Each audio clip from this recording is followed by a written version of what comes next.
Kullu mauludun rohina, setiap bayi yang lahir itu tergadaikan dengan akikahnya. Akikah ini adalah bentuk ibadah yang hukumnya sunnah muakkad.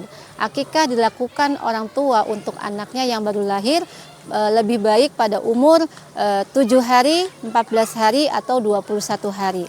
Dan akikah ini adalah salah satu bentuk rasa syukur orang tua kepada Allah Subhanahu wa Ta'ala karena telah mendapatkan rezeki yang tak terhingga, yaitu diberi anak. Mengakikahkan anak ini dengan cara menyembelih kambing.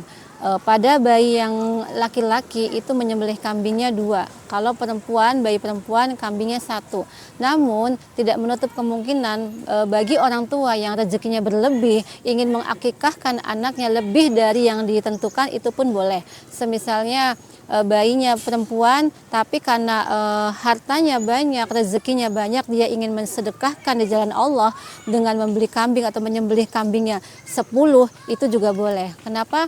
Karena itu adalah bentuk syukur kepada Allah Subhanahu wa Ta'ala. Dan apabila bayi tersebut sampai dewasa, hingga dewasa belum diakikahkan oleh orang tuanya karena keadaan orang tua yang tidak mempunyai uang pada saat itu, maka pada saat dewasa bisa mengakikahkan diri sendiri. Ini dicontohkan oleh Nabi Muhammad SAW. Aku binafsi, aku ini mengakikahkan diriku sendiri pada saat umur 40 tahun.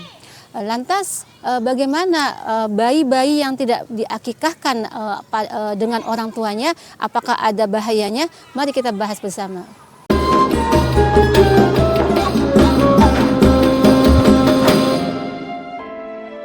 Assalamualaikum warahmatullahi wabarakatuh. Teman-temanku yang saya cintai karena sebab Allah Subhanahu wa Ta'ala, walaupun hukum akikah itu sunnah muakkad, namun kita tidak boleh menyepelekan hukum tersebut. Kenapa? Karena pada saat bayi itu lahir masih tergadai. Kalau tidak diakikahkan, maka tergadainya itu atau tali kekang setannya itu belum bisa dibuka, karena bayi tersebut bisa terlepas dari ikatan ketergadaiannya itu hanya dengan ditebus dengan akikah.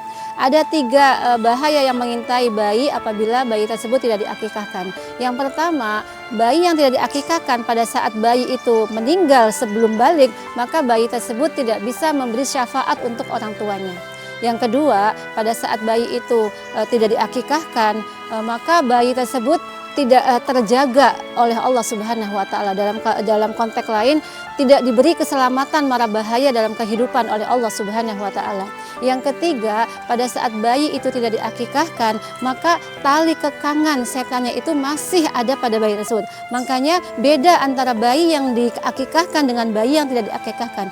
Bayi yang tidak diakikahkan itu cenderung akan rewel, cenderung akan umusibian. Umusibian ini dicintai oleh makhluk halus atau jin, ya, karena pada saat tertentu bayi tersebut rewel dan akan terus banyak menangis, ya. Jadi dalam konteks pada saat nanti dewasa dikhawatirkan anak tersebut tidak dijaga oleh Allah Subhanahu wa Ta'ala. Selain itu ada beberapa hikmah yang dilakukan orang tua untuk mengakikahkan anaknya.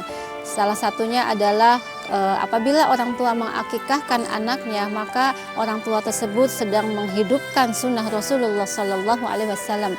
I'tiba'i fi Rasulillah dakhalal jannah. Ketika kita menghidupkan sunnahnya Rasulullah SAW, maka insya Allah kita mendapatkan pahala dan mendapatkan surganya Allah Subhanahu wa Ta'ala. Yang kedua, dengan orang tua itu mengakikahkan anaknya, berarti orang tua tersebut sedang bersyukur kepada Allah Subhanahu wa Ta'ala karena diberi rezeki yang tak terhingga, yaitu dihadirkannya anak. Yang ketiga, orang tua mengakikahkan anak adalah bentuk ikhtiar orang tua ingin anaknya supaya menjadi anak yang soleh dan soleha. Sebagai penutup, pada saat orang tua itu mengakikahkan anaknya, maka sesungguhnya anak tersebut sedang membuka jalan surga untuk orang tuanya. Dan anak yang diakikahkan, maka dia akan bisa memberi syafaat untuk orang tuanya.